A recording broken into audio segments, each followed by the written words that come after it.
Itu adalah yang betul-betul bisa menjadi guru. Kalau tidak menjadi guru, kalau kita tiru yang korupsi segala macam, bukan guru. Yang bisa menjadi guru menuntun etika dan tata susila yang luhur kita. Ini ada ahimsa, sedikit ini terkait dengan ahimsa, yang punya satu pemikiran. Karena manusia mempunyai peri kemanusiaan. Binatang juga punya peri kebinatangan. Kalau kita membunuh binatang, apalagi membunuh manusia dengan peperangan. Coba peperangan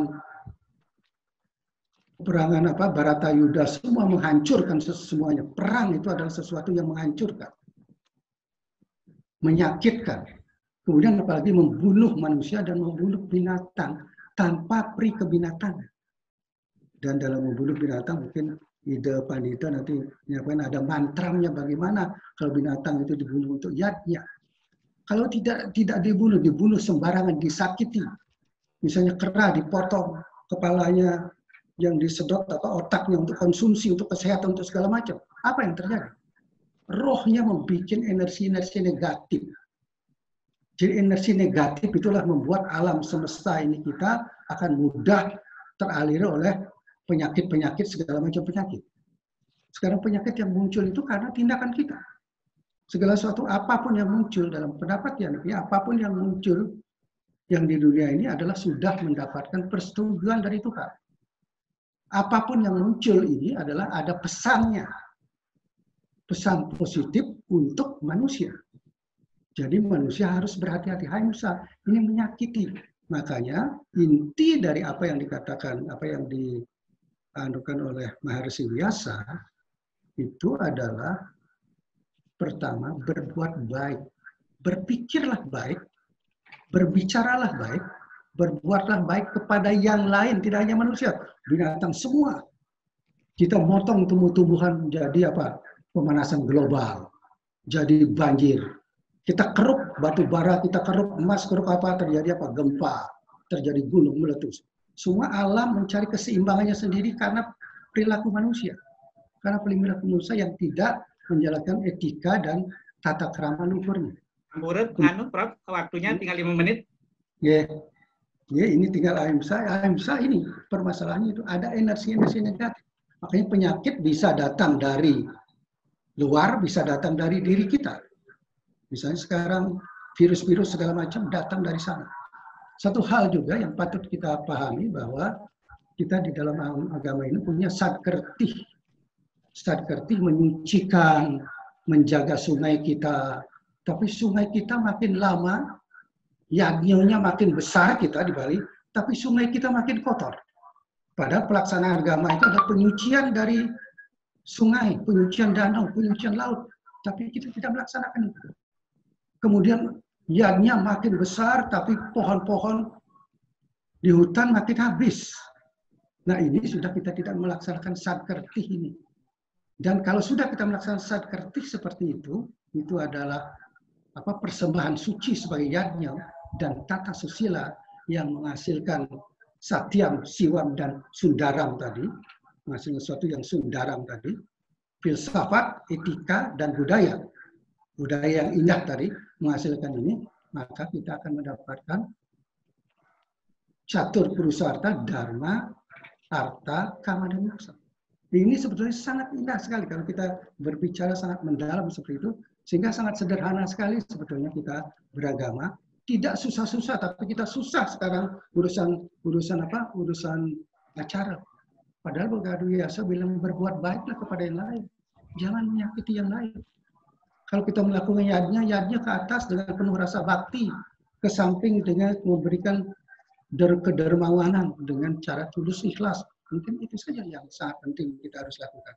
Sehingga Hindu itu sebetulnya sangat fleksibel dalam cara, tapi sangat tegas dalam etika, tata susila, dan filsafat. Mungkin itu yang bisa sampaikan, mudah-mudahan bermanfaat. Yang akhir dengan Om Santi.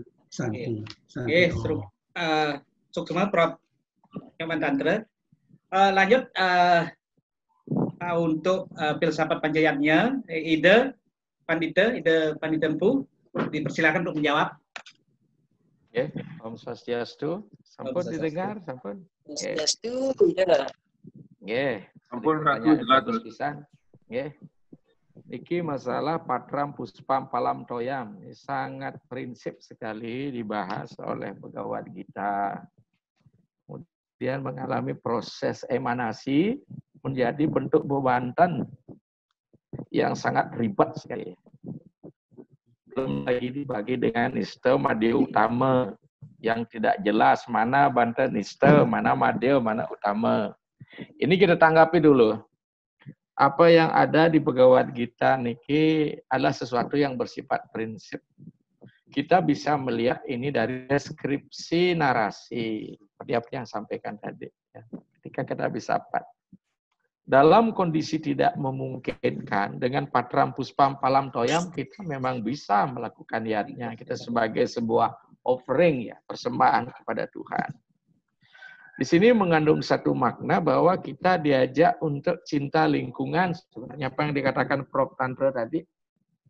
Sehingga rumah orang Hindu itu harus ada tanaman flowernya, ada bunganya, ada buah yang ada di sekitarnya, kemudian ada air yang jernih, kan kita. Tetapi ternyata dalam makna yang di aksiologi, ketika Patram Puspam Palam Toyam tidak hanya apa adanya, gitu ya, apa adanya, tapi ada apanya kita niki. Konsep ada apanya, berarti kita akan melihat apa sih sebenarnya Patram itu. Patram itu adalah daun. Ya. Ketika kita akan melakukan niatnya, apa sih tujuan kita, kan? Jadi benda itu hanya mewakili sebuah ide Patram, don. Ya, daun.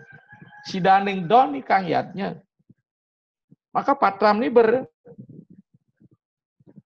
berkembang, dia menjadi makna simbolik yang ada di baliknya. Itu dalam ilmu kekinian Patram ini, Puspam Palam Toyam akan kita kaji secara semiotika.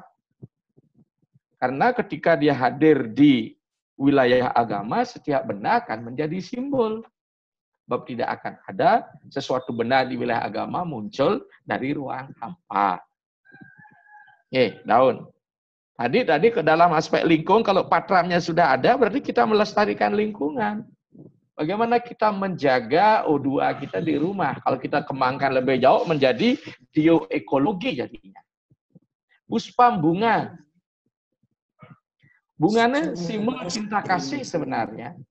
Sekare pina kepoh pekayunane suci, pelawane pina katulusan kayun itu melatnya. Jadi dengan demikian, puspa ini simbol cinta kasih. Maka ketika orang yang sedang mencintai dan jatuh cinta, maka bunga itu menjadi bahasa simbol ketika dia ingin mengungkapkan cinta kasihnya. Kita mendengar orang meninggal juga ada karangan bunga dan sebagainya. Dan sarana prinsip ini ada pada setiap seorang sulinge. Saya sendiri kalau nyuris soana tidak perlu kita menggunakan banten besar. Toh puja bisa kita laksanakan. Karena kita sudah mempersembahkan badan kita ini sebagai stana Tuhan. Devi Dewalaya Proka Sajiwa Kewalasiwa. Palam demikian juga tadi buah-buahan. Yang disebut juga raka-raka. Simbol Widyodara-Widyodari. Kemudian toyam artinya air adalah tirta artinya kesucian. Atau udara. Kalau hanya seperti apa adanya yang kita persembahkan, berarti manusia tidak memiliki kreativitas. Kreativitas inilah proses pembudayaan, kulturisasi dari benda yang bersifat natural. Kita kembali daripada konsep Satyam Siwam Sundaram. Di Sundaram inilah Patram Puspam Palam yang kita olah. sehingga dia memiliki nilai tambah. Oke. Nilai tambah. Nilai tambah itu melalui proses pembudayaan. Sama ketika kita ingin makan beras sebenarnya, yang mengandung karbohidrat kan beras. Kenapa kita harus masak menjadi nasi? Bahkan karena bosannya kita varian menjadi menu-menu yang lain. Jadikan dia segar. Maka proses pembudayaan ada di sini. Yang saya sebut dengan kulturisasi. Dari naturalisasi. Natural itu seperti apa adanya. Sekarang ada apanya. Di sinilah Sundaramnya bermain. Ya. Maka ketika dia Sundaramnya bermain, disitulah kemudian aspek karma. Sarana ini kemudian menjadi upakara. Jadikanlah keterampilan tanganmu masuk upakara, dekat dengan pekerjaan tangan. Jadilah dia bebanten. Bebanten menjadi sarana upacara, dekat dengan keharmonisan. Kata cara harmonis. Buatlah bentuk banten. Jadi ada nilai, mengapa ada proses pembudayaan dalam ini? Seperti saya katakan, melalui budaya agama memperoleh bentuk, melalui agama budaya memperoleh makna. Proses pembudayaan ada lain ada bukan, ada dua fungsinya. Satu, tidak satu pun manusia lepas dari budaya. Maka kita nggak usah sedih kalau kita diklaster sebagai agama budaya. Oleh bahasa sebelah mengatakan agama tabi'i. Semeton lain disebut agama samawi yang dari Abrahamik dan Sumitris. Memang agama harus dibudayakan. Disebut agama tanah. Karena yang bertuhan itu manusia, bukan Tuhannya bertuhan. Maka kita harus mengalami proses gradasi. Maka sarana-sarana ini untuk layak menjadi sarana ketuhanan, menjadi simbol, menjadi niasa, apa yang dikatakan dari Anda tadi, kita harus ubah dia menjadi bentuk bebanten. Bebanten pinaka ragan tetui. Maka disinilah dirangkai komponen Patram Puspam Palam Toyam ini. Ini dia. Nah, proses perangkaiannya, sarana-sarana yang ada. Sama kita, upakara itu laboratorium. Ya, kalau pintar kita menatanya, umpama rumus air, H2O, itu semua adalah gas, hidrogen gas, oksigen gas. Tapi ketika diberikan komposisi yang benar, ya H2O, 2 gas hidrogen ditambah 1 atom oksigen, ya dia akan menjadi H2O, menjadi air, jadilah dia zat cair, padahal dia dari gas. Maka Banten ini sesungguhnya menata sarana-sarana ini untuk mencapai satu tujuan. Maka sebenarnya tukang Banten, yang disebut dengan Sarati, apa juga ditekankan oleh Pak Subagyasa tadi dengan tatuonya harus benar, etikanya harus benar, di mana dia menguasai.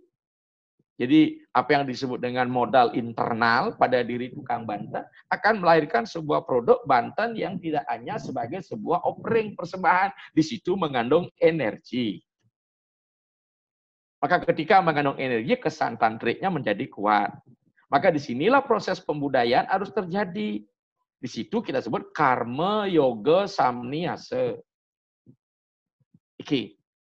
Maka dengan demikian saya katakan melalui proses budaya ini selain untuk melangsungkan hidup karena manusia butuh seni, seni kan bagian daripada budaya.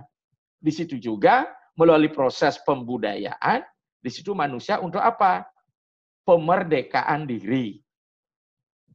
Ya, pemerdekaan diri apa? Ya proses sebuah transendensi. Dia merasa tidak lagi berada di alam yang apa adaan, tapi alam ada apanya. Bahasa saya berupacara itu dengan sarana tumik di otherworldly.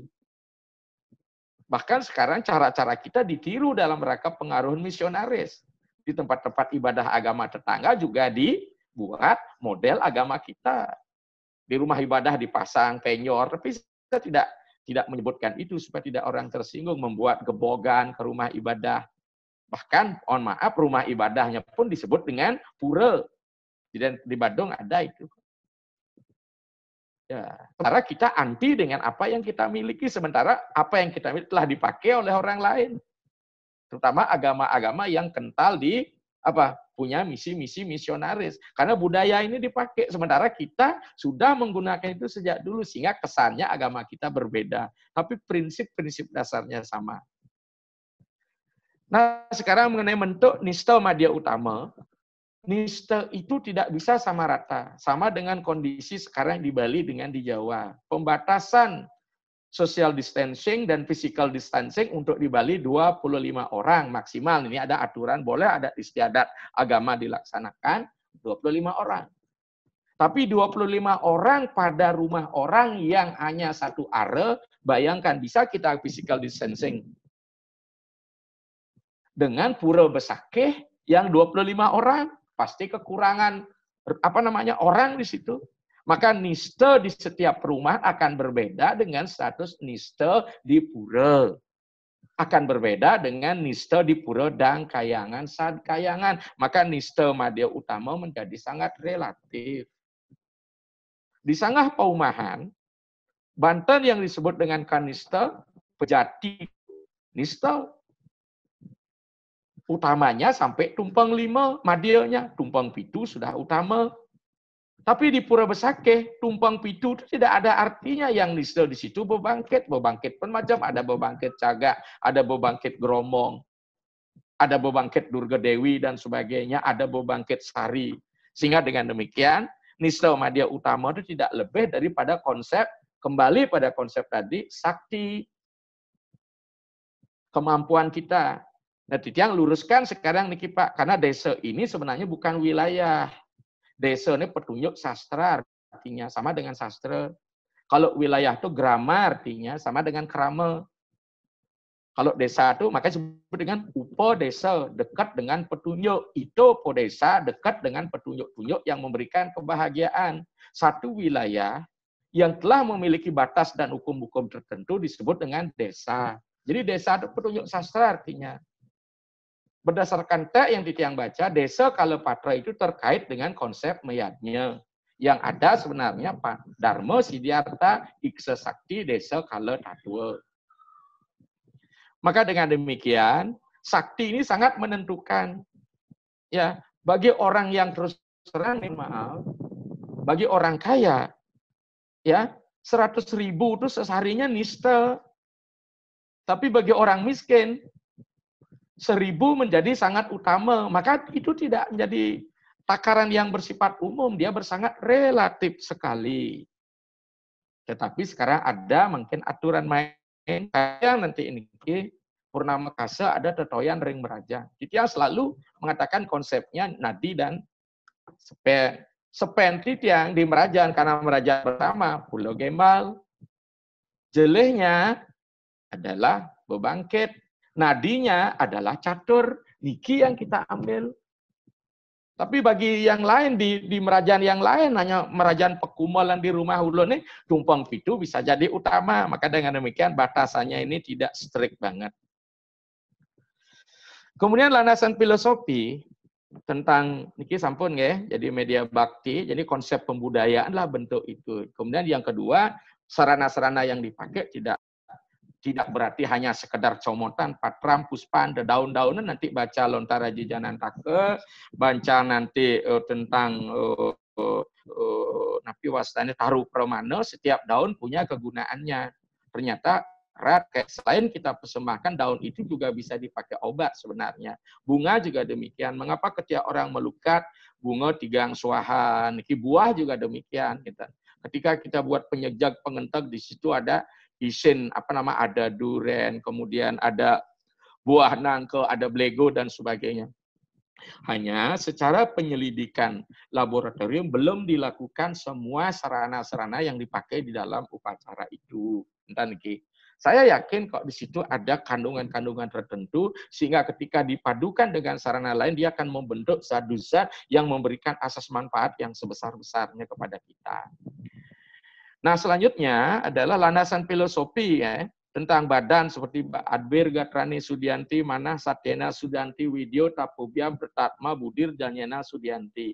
Tubuh dibersihkan dengan air, ya. Adbir Gatrani Manah Satyena Sudianti, pikiran dibersihkan dengan kebenaran, Video tapumbia bertatma, sang yang atma dibersihkan dengan pencerahan, dan tapas, budi janyena sudyanti, budi kita dibersihkan dengan kebijaksanaan.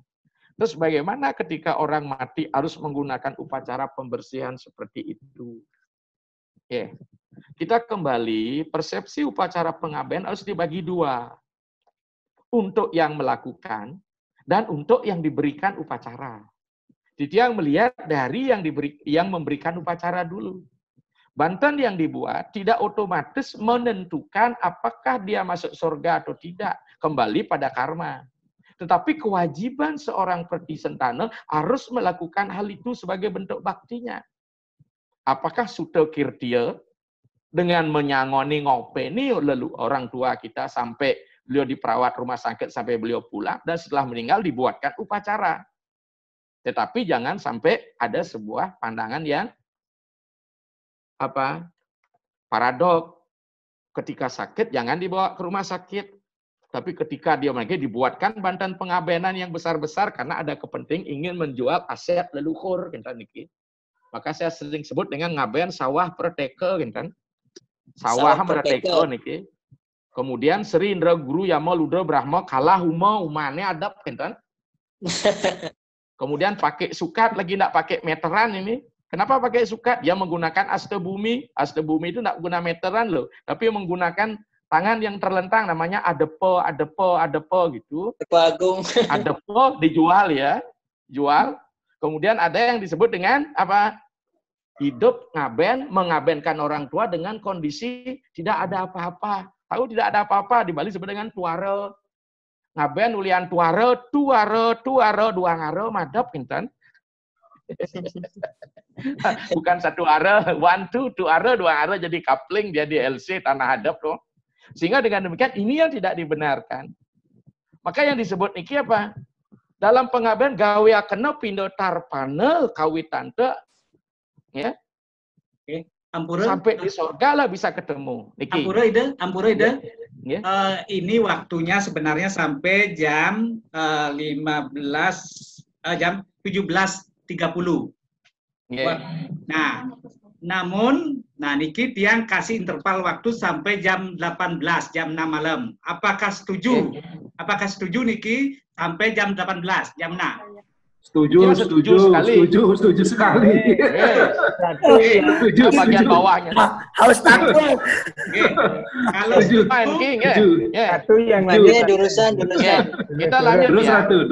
Maki yang melaksanakan pengabenan ini yang dapat pahala juga.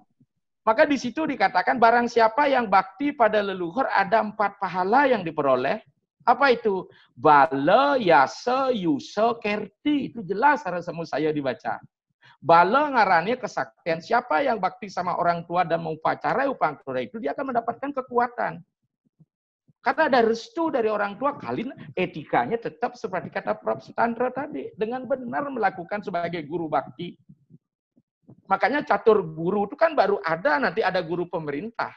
Sebenarnya guru itu 3 klasternya. Dewangga guru, guru Tuhan, sang yang permesti guru paling tinggi. Dewangga guru, sang sida dewata, betara yang guru kita, leluhur kita. Manawa angga guru yang terbagi menjadi guru rupa ke guru pengajian. Nanti baca teks atur aflon, dalam judulnya Maha Nirwana Tantra. Itu jelas dikatakan namanya Sutantra, di situ ada tantranya juga. Di situ bagaimana peran guru itu sebenarnya Diwangga guru, Dewangga guru, dan Manawangga guru. Di dalam pediksaan akan kepake. Jadi demikian. Apa namanya bala? Bala ngarannya kesaktian, kita dapat kekuatan. Yusa ngalannya dirgahayu, barang siapa bakti sama leluhur dengan membuatkan upacara sesuai kemampuannya, tidak ngadap karang cari, ampura niki, dia akan mendapat yusa dirgahayu panjang umur. Yasa patinggaling rahayu. Dia akan mendapatkan warisan-warisan dari leluhurnya. Warisan tidak arti dalam bentuk material. Kirti ngarannya paleman ring hayu akan mendapatkan pujian. Siapa sih tidak hidup dengan pujian? Tugas yang ngaben bapaan telah hadap kerang cari nih kita niki. Pehulian sing ada nabi tidak ada apa, ternyata dia mampu membuat upacara. Maka kan lihat nista Madya Utama juga di situ ada. Kalau sakti kita nggak cukup, Kewalau wangi mati bener, ayo pinenam gesanga juga permangke ya dia itu tanpa biar swastiring yang ageni. Bantan apa aja yang pokok. Terus bagaimana dengan yang mati? Dalam proses pengabenan bukan upacara itu yang penting, Pak. Bukan narpana pitranya yang penting. Bukan mendoakan swarga tu moksan tu yang penting. Karena di upacara pengabenan ada dikse, diwiya, jenyanam, iksanam yang disebut dengan ngaskara. Jika bapak-bapak semua yang ada di Surabaya tidak jadi pendeta saat hidup, tidak jadi pendeta, pada waktu matilah bapak dipendetakan agar bapak bisa menjadi siwa. Mijil saking siwa mulih ke siwa manut lontar buana kose. Risa kueh jagat kabeh mijil saking siwa, lina juga yering siwa loka. Hanya dengan mediksa bapak dijadikan siwa, maka upacara pengabeana didiksa ini yang penting, bukan narpana pitranya, Pak. Di situ ada puja kuna pahwiseka, disitulah Atman diberikan pengetahuan oleh sang pemukut. Kata diksa itu dari kata ukar kata di, akar kata dan, artinya pencerahan. Kesa artinya melenyapkan, jadi melenyapkan segala kekotoran, mendapat pencerahan, itulah diksa. Ingat kata di, samadi, dioyona, pracodayat. Di sini intinya. Maka kalau ngaben tidak disertai dengan ngaskara, sama dengan narpana pitra, tidak ada perubahan status penyucian. Kembali, apa jaminan dia moksa? Kembali tadi kita sudah usaha telarapana karya sing paha pagekan. Subo jebang masih mula dasar atmo lengoh, gitu loh Pak. Mengubah mindset kan berat tadi, makanya tadi dikatakan, Prof. Sutantra tadi, kita kembali pada etika kita di mana? Di pikiran kita.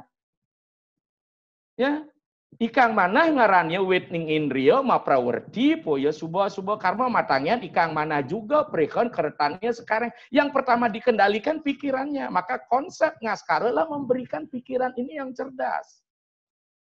Bagaimana dia membakar tiga badan yang disebut dengan triyantah karana? Apa triadah melalui dagdig karana ini wiku medue?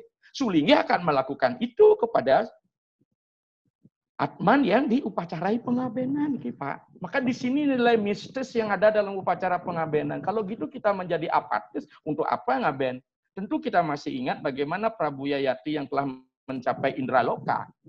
Kemudian akan diturunkan oleh Dewa Indra karena Jumowo. Tapi karena pertisentananya, keturunannya yang bernama Sang Siwi, anak Madawi melakukan Agni Hotra. Pahala dari Agni Hotra itu akan menyundul sang roh naik ke atas, tidak jadi dia mengalami degradasi. Maka Banten pengabean ini mengandung energi untuk mengangkat dia. Permasalahannya sekarang berapa beban dosanya, sekarang berapa pahala dari karma yang kita lakukan. Ternyata memang hanya tipis beban karma buruknya dengan Banten, kenapa kita tidak bisa moksa? Karena harapan doa kita, moksantu pitaro dewa, moksantu pitaro ganem, moksantu pitaro sarwe. Kita tidak bisa bicara moksa apa kalau enggak sampai di swarga. Swarga yang mana? Mohon maaf Pak, nanti di situ ada namanya puja penglepas atma Pak. Umilih hakana swarga nira, sanginang ngaskara, milih akan ring swarga loko, surya loko, chandra loko, agni loko. Itulah lokus opsinya loh Pak. Lalu saya seorang praktisi masuk ke sana. Maka dengan karma palanya tetap. Maka saya katakan tadi, jika karma ini melahirkan pala menjadi sebuah takdir, sekarang kita juga membantu dia sebagai karma. Kalau itu untuk apa tugas kita sebagai putra? Dari seorang leluhur, dari seorang ayah dan orang tua. Kata putra itu Pak, artinya penyelamat leluhur. Pong praye iti putra. Put artinya jatuh, tara artinya menyeberangkan. Leluhur yang jatuh ke neraka diseberangkan oleh keturunannya. Baca Adi Parwo tentang Jarat Karu. Niki Pak. Maka penting sekali orang pertisentana. Maka mengadakan keturunanlah bagian dari proses penebusan dosa itu kalau dilakukan dengan benar. Ini penting. Semenika Pak ya. Jadi dengan demikian tentang ngaben proses transisi dan sebagai pokoknya karma pala tetap bermain di dalam menjadi satu rangkum irage masih medue karma gitu loh Pak. Untuk kita investasikan walaupun sesungguhnya semua pertanggungjawaban pribadi. Tapi kita tidak bisa, Niki. Maka dijelaskan dalam mana ada masalah, jika ada seseorang keturunan benar-benar medikse menjadi sulingeh, mohon maaf nih sulingeh yang benar loh Pak. 15 kehidupan stratifikasi terselamatkan, 7 leluhurnya selamat, 7 yang akan datang selamat, dan dia adalah orang yang ke-15.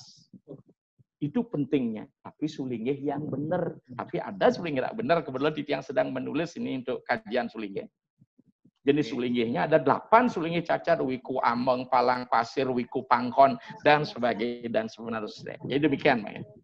Nah selanjutnya tentang struktur upacara feodalan, kenapa menjadi anatomi tubuh manusia? Ini sangat erat kaitnya ketika Siwa Siddhanta berkolaborasi dengan paham tantrik. Ya. Bagaimana Siwa Siddhanta memandang? Mari kita kembali. Kita lihat puja akasa dulu. Akasa nirmala sunyam guru dewa biomantaram siwa nirbawa wiryanam reka ongkara wijayam. Baca Mandukya Upanishad. Akulah awal, akulah tengah, akulah akhir. Omkara. Di Bali jadi ongkara. Ketika kita bicara masalah ongkara, disitulah dari mantra diwujudkan menjadi niasa. Apa isi ongkara? Angkat dulu isi beten. Nika mawas tahu visual. Angka 3 ini tidak lebih seperti manusia, ya. Wujud 3 ini, wujud api ini di bawah, segitiga bawah. Itulah simbol orang melakukan sila asana. Dia adalah suku yang segitiga. Kemudian tedong sebagai simbol segi 4. Kalau segitiga ini isinya adalah ang, ong, mang. Yang segi 4 dapat poros di tengah, sang, bang, tang, ang, ing. Windu di atas simbol daripada kepala. Dia mengalami proses diagonal. Nama Siwaya, rambut di atas pindah ke nada. Maka Banten itu seperti itu. Jadi anatomi tubuh manusia. Makanya Banten Pinaka Raganta Dwi. Ya, jadi filsafatnya jelas di dalam Yadnya Prakriti, bahkan di dalam Siwa Siddhanta. Mungkin nanti kalau kalau tidak salah waktu Mahasabha Mahasabha mungkin karena kemarin waktu lupa Titiang waktu pertemuan di Jakarta, persiapan Mahasabha, Titiang bagikan disertasi Titiang tentang ajaran Siwa Siddhanta dalam kependetaan dijelaskan. Maka segitiga inilah kemudian menjadi kojong, celemi, itu tangkeh yang di bawah menjadi Banten penyenang, segi 4 taledan menjadi Banten pras dan soda. Kemudian lingkaran menjadi tamas, menjadi serembeng, daksina dan sebagainya. Ya. Ini menjadi satu kesatuan. Maka dengan demikian akhirnya jadilah Banten Pinaka Raganta Dwi. Maka ketika Banten yang hanya sarananya Patram Puspam Palam Toyam menjadi tubuh manusia, ada proses apa? Bukan hanya kulturisasi dari naturalisasi, tapi menjadi humanisasi. Proses kemanusiaan dari Banten itu. Maka ketika nanti kita sudah tidak berdaya melakukan konsep kulturisasi, maka tubuh inilah kita akan persembahkan kepada Tuhan. Mohon maaf, Niki. Tubuh inilah kita bakar, kita sampaikan kepada Sang Yang Agni. Setelah itu kita pempan ke cengkir gading, kita tunggalkan dengan Brahma, tadi menjadi kata Pak Prof. Tantra itu menjadi Dewi Saraswati. Saraswati itulah sifat daripada Brahma, karena Brahma artinya berkembang, Saraswati artinya mengalir. Tanpa ilmu tidak akan ada penciptaan. Tanpa penciptaan tidak akan ada kemajuan. Tanpa kemajuan tidak akan ada kebahagiaan. Sehingga dengan demikian, inilah konsep Banten. Makanya kalau Bapak takut dengan Banten besar dan sebagainya, kita bilang, Janang suci muang daksina sami sampun puput ditiang aturang pejati. Sudah selesai sampai di sana, Pak. Kita nggak usah takut yang lain. Makanya Titiang ditantang.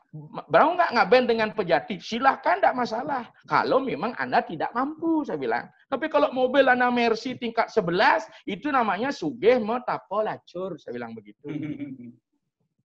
Nah, Wanten wong sugih hina risubaktianira alper ring busana, ada orang kaya tapi miskin penampil kasihan hidup-hidup itu namanya tidak bersyukur sama Tuhan.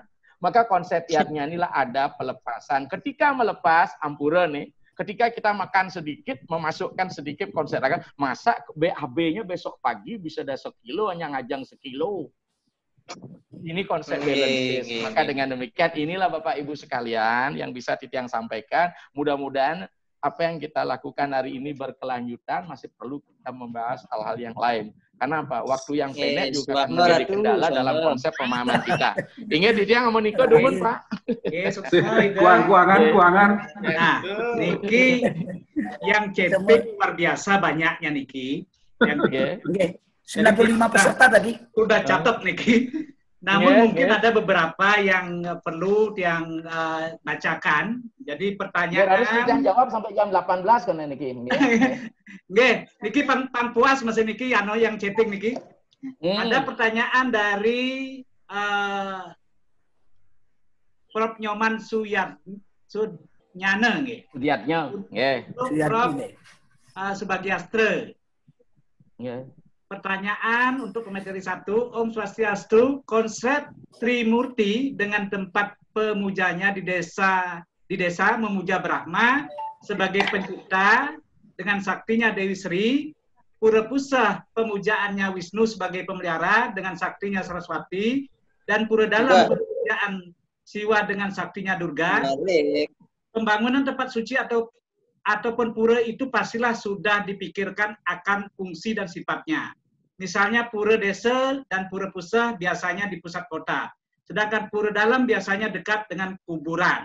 Pertanyaan saya, apabila ada pengembangan tempat suci di dekat kuburan, dulunya bernama Pura Prajapati, kemudian dikembangkan menjadi Dalam Prajapati, setelah itu dikembangkan lagi menjadi Pura Penataran Agung Dalam Prajapati, pertanyaannya, 1. Apakah fungsi pura tersebut dapat kita katakan sebagai dalam ataukah sudah menjadi pura kayangan karena namanya sudah diubah menjadi Pura Penataran Agung Dalam Prajapati? Yang kedua, kalau berubah menjadi pura kayangan, apakah cocok pura ini tempatnya di kuburan, di areal kuburan? Nah, niki ditujukan kepada Prof Ketut Subagiastra. Dipersilahkan. Yang pertanyaan yang kedua, niki dari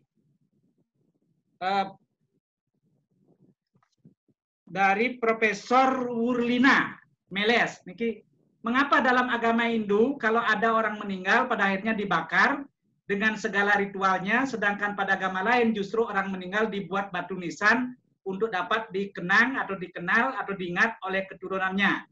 Tetapi ada orang Hindu zaman dulu seperti makam Tunggul Ametung di Malang atau makam Jayapura sampai sekarang masih ada. Bagaimana menurut pandangan Ratu Pranda? Yeah. Ini pertanyaan yang kedua. Nah, niki yang pertanyaan yang ketiga, bagaimana para tokoh Hindu menyikapi adanya umat Hindu pindah ke agama lain selain ikut agama suami dan bagaimana mengantisipasi? Ini umum. Silakan dijawab. Ide pertama Prof Ketut. Yang kedua adalah ide Arya Titiang ya. Yang ketiga Prof Andre. Silakan.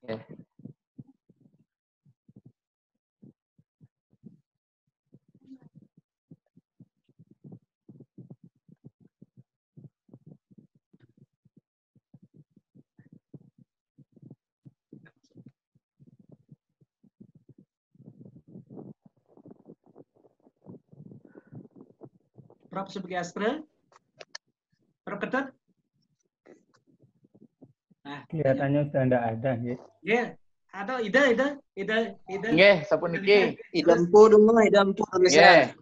Konsep pura yang ada di Bali kemudian disebar ke seluruh Nusantara di bawah karena akibat diaspora melalui transmigrasi nih. Kalau diasporanya di kota pasti kayangan tunggal dibuat. Tapi yang masih tradisional membawa kayangan tiga macam-macam lagi.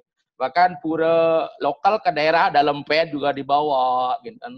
Betara aja transmigrasi barang kalau boleh.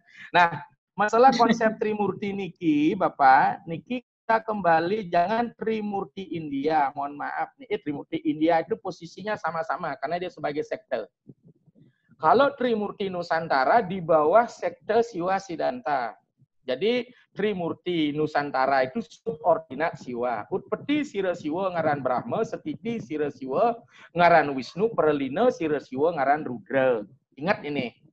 Jadi Trimurtinya bukan Brahma Wisnu Siwa, tapi Brahma Wisnu Iswara atau Brahma Wisnu Rudra. Dikit baca Buana Kosa. Bagaimana membuat ini? Kemudian di dalam konstruk ajaran Siwa Siddhanta yang memang berasal dari India masuk ke Nusantara dengan berbagai varian, kita menemukan 3 klaster tatwa. Satu adalah tatwa Niskala. Niskala itu artinya tidak ada wujud, sunya. Yang kedua adalah Niskala Sakala. Dia bersifat. Tapi tidak berwujud. Nanti diwujudkan dia. Nah, kemudian Sakala. Yang sakala ini disebut Mahesa Tattva. Mahesa Tattva menyertai hukum material, utpeti, setiti, perlina. Inilah disebut dengan Trimurti. Ketika dia menjadi Trimurti, ini disebut dengan Mahesa Tattva. Mahesa Tattva ini di Jawa dibuatkan Candi Prambanan nih. Jadi Prambanan itu konsep Trimurti Siwa Siddhanta. Di Bali menjadi Kayangan 3, di rumah menjadi Rong Telu Kemulan yang disebut dengan Sangyang 3 Stana. Maka setiap upacara fisikal mau lahir, mau hidup, mau mati tetap nunasita di Kayangan 3. Niki prinsip. Kemudian di dalam teks Lontar Siwagama, Tuhan ketika menjadi guru, Dewangga guru bagi masyarakat Medang Kemulan waktu itu, Maring Medang Kano disebutkan, nanti baca teks Siwagana, para dewa turun. Maka selain dia turun sebagai Mahesa Tattva, Dewa Trimurti, menjadi turun dewa-dewa yang lain. Salah satu dewa yang turun adalah Dewa Mahadewa, melinggih maring penataran. Bio ngajarakan yang istri ngajar pawisi, yang lanang ngajar tentang seni, keterampilan memande dan sebagainya. Niki penataran niki, dan sering disamakan antara Mahadewa dengan Dewa Siwa, sehingga sering kodra di merger antara dalam sebagai Istadewata Siwa atau Rudra dengan Mahadewa, padahal dewanya lain. Maka dengan demikian pura penataran tidak identik dengan pura dalam. Tidak boleh penataran dibangun di kuburan. Dekat kuburan. Ini prinsip. Nih. Coba lihat, pura penataran Agung Besake dekat kuburan enggak? Pura penataran Sasih Pejang dekat kuburan enggak? Niki dasar prinsip. Karena Dewa Mahadewa. Sentral daripada Istadewata di dalam Dewa-Dewa Siwa Siddhanta. Niki dia. Ketika dia menjadi dalam, dia jelas saktinya adalah Durga Dewi. Ketika dia Kroda, ketika dia Soma menjadi Parwati Uma Dewi. Ketika dia di penataran, maskulinnya adalah Mahadewa. Sementara rabinya adalah peragan Sri Sedana atau Mahadewi. Mengajarkan tentang salon, ngajar wong pawesri. Kalau ingin lebih jelas, baca teks Siwagama. Jelas ampun niki. Bicara masalah kayangan, niki ampura niki, kayangan itu adalah sakti daripada Dewa Siwa dalam bentuk Rudra menjadi Durga Dewi. Dan beda dengan Prajapati. Di Denpasar, kayangan beda, Prajapati beda. Kalau Prajapati secara teks bukan Brahma Prajapati, karena sering sekali Pinandita salah mengucapkan mantra. Ongang Brahma Prajapati Sresta Swayambhu Radam Guru Padma Yoni Catur Waktram, itu Prajapati penciptaan. Prajapati Setra, Ong Prajapati Sirodnyenya Waktran Capi Pita Maha Mata Mahastore Daya Pitra Guye Tate Waca. Siapa dia? Nanti baca tentang perkembangan Dewa Yama. Itulah Yama. Yama Pinaka Ratuning Petra, dialah penguasa daripada roh, maka dia yang melinggih di Prajapati. Ki jelas sampun. Nggih. Mangda jantan niki supaya ndak kabur kita mau seenaknya saja, makanya dari mana kita akan menurunkan sebab tidak ada sebuah pura Banten muncul dari ruang hampa. Nah niki lah dia kalau kayangan jelas untuk Lingge, Ida, Betara, Uma Dewi dan Durga Dewi. Maka itu setra disebut dengan setra ganda Mahayu. Tepat penyucian, tapi orang Jawa bilang setra gondo mayit gitu niki. Nggih, sampun. Yang kira demikian untuk yang pertama. Kita tidak usah mencari pembenar dan sebagainya. Niki kan mulai politisasi di wilayah agama memang sering terjadi seperti itu. Kekeh dengan pendapatnya. Gitu. Tapi kembali seperti yang sampaikan tadi, kadang je siwa orang Wisnu tak jadi masalah. Gitu. Tidak akan ada yang komplain, tapi mindset dan framework kita berpikir tentang teologi kita harus jelas. Jangan nano-nano. Itu namanya agama tetak bayu namanya itu. Jelas kita kembali merujuk pada sastra. Gitu. Yang kedua menyangkut masalah prop siapa Welina nih, kenapa umat Hindu dibakar dan sebagainya. Kita sudah katakan tadi, kata pembakaran tidak hanya berarti peleburan, seperti kata tadi apa disebut dengan ulasan Bapak tentang Siwonatya Raja itu.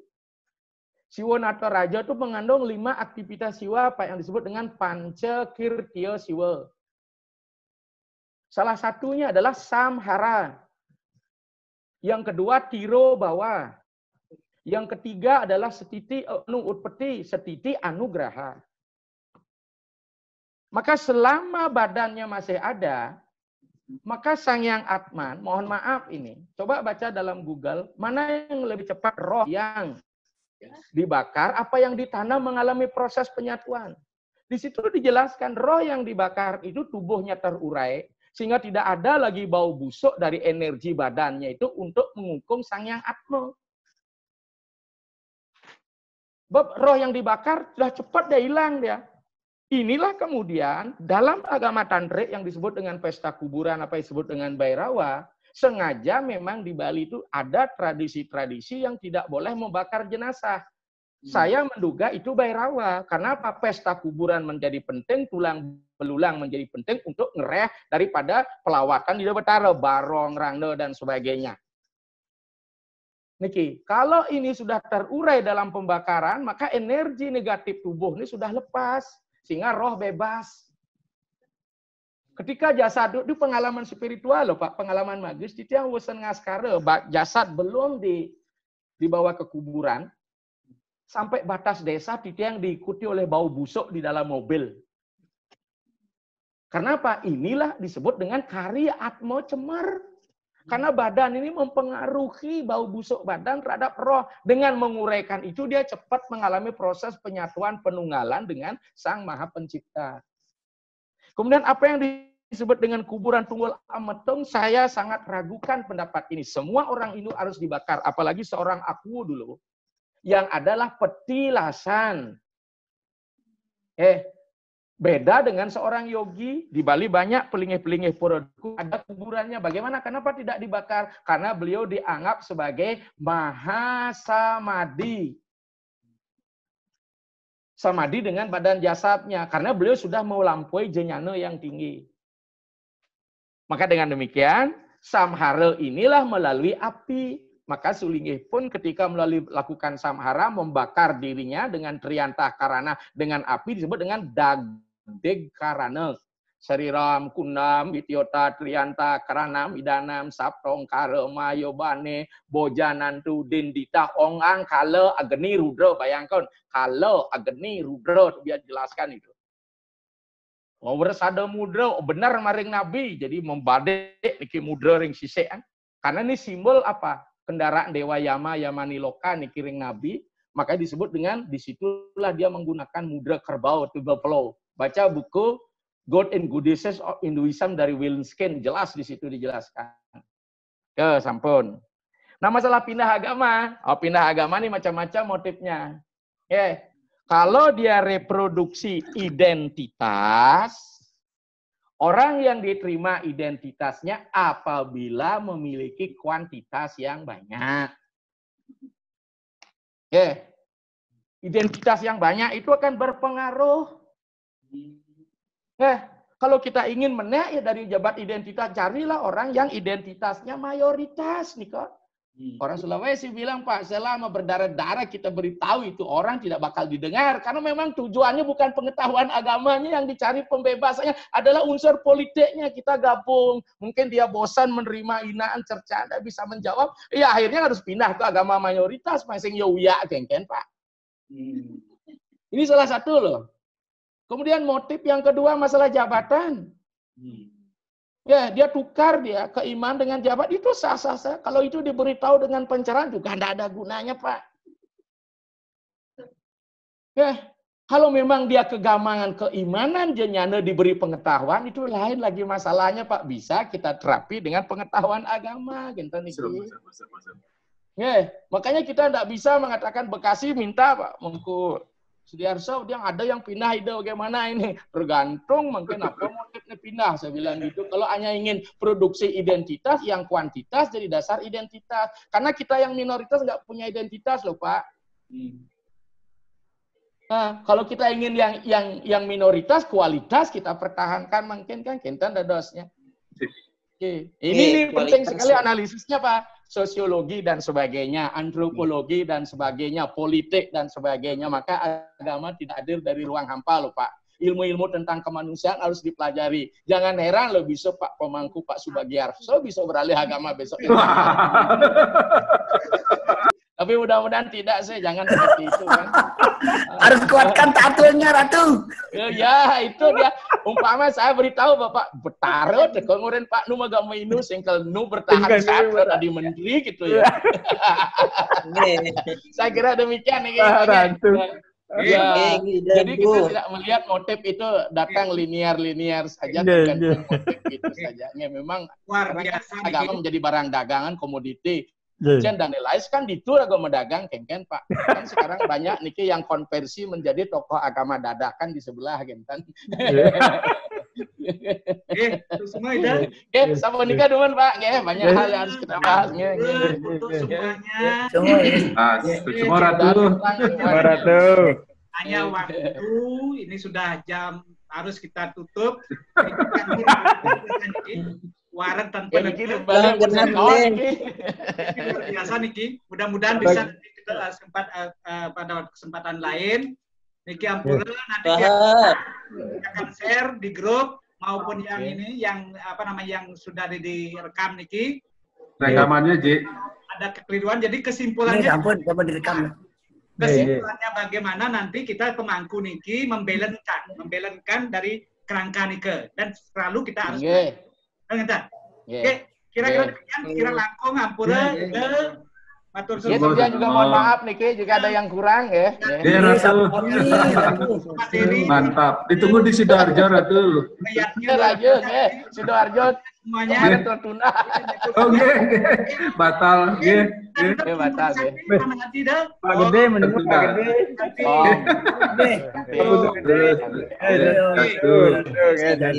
Oke, sehat-sehat sukses semua, sarang sami. Rajang. Besok lagi sama Ida masih ada. Pak London. Besok kita jual lagi Pak sore tentang diksa kita bahas lagi. Besok lagi ada nih kan.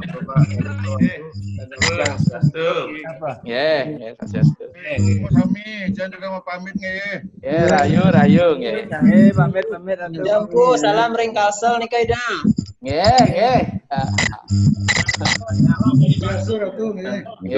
Rayu.